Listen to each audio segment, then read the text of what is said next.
മോളുടെ പേരെന്താ? ഷാനിയ. എവിടുന്ന് വരുന്നു? കണ്ണൂർ. ഞരമ്പ് വലിഞ്ഞു മുറുകുന്ന ഉണ്ട്. അത് ഞരമ്പ് മുഴുവനും വലിഞ്ഞ് മുറുകി ഒരു വാത വന്നാ പറയുന്നത്. അങ്ങനെ നല്ല വേദനയുണ്ട്. ഇപ്പൊ വേദന നോക്കിയേ, കൈക്കൊന്ന് കുടഞ്ഞു തിരിച്ചു. ഇല്ല, വേദന ഇല്ല. എത്ര വർഷമായിട്ട് പ്രയാസമുണ്ട്? 4 വർഷം. 4 വർഷമായിട്ട് അനുഭവിക്കുന്ന വേദന, ഞരമ്പുകൾ വലിഞ്ഞു മുറുകുന്ന വാതസംബന്ധമായിട്ടുള്ള ഒരു രോഗമായി കുട്ടിക്ക്. ഹല്ലേലൂയ.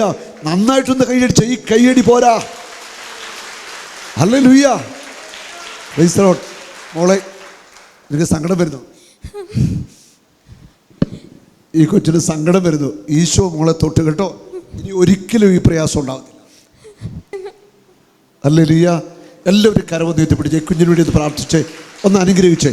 കർത്താവേ, ഞങ്ങളെല്ലാവരും വലിയ സ്നേഹത്തോടെ ഈ മോൾക്ക് വേണ്ടി പ്രാർത്ഥിക്കുന്നു. ദൈവാത്മാവിൻ്റെ ശക്തി നിറയട്ടെ. അത്ഭുതകരമായ ഒരു സൗഖ്യം, പൂർണ്ണ സൗഖ്യം മോൾക്ക് ലഭിക്കട്ടെ. എന്നേക്കുമായിട്ട് ഈ ഞരമ്പുകൾ വലിഞ്ഞു മുറുകുന്ന രോഗത്തിന് വിടുതൽ ലഭിക്കട്ടെ. സൗഖ്യം നൽകിയ കർത്താവിൻ്റെ കരുണയ്ക്ക് നന്ദി പറയുന്നു. ദൈവാത്മാവിൻ്റെ ശക്തി മകളിലൂടെ കടന്നു പോവട്ടെ. യേശുവിൻ്റെ നാമത്തിൽ അനുഗ്രഹിക്കുന്നു. ആമേൻ, ആമേൻ. സന്തോഷമായോ? 4 വർഷമായിട്ട് പ്രയാസമുണ്ടല്ലേ? കുറേ ട്രീറ്റ്മെന്റ് ഒക്കെ ചെയ്തതാ, എന്നിട്ടും കുറവില്ലായിരുന്നു. കുറേ ട്രീറ്റ്മെന്റ് ചെയ്താ. വീട് എവിടെയാ? കണ്ണൂർ. കണ്ണൂരിൽ നിന്ന് ഈ കുട്ടി ധ്യാനിക്കാനായിട്ട് വന്നാ. നോക്ക് എന്തൊരു സ്നേഹ, കർത്താവിൻ്റെ സ്നേഹം.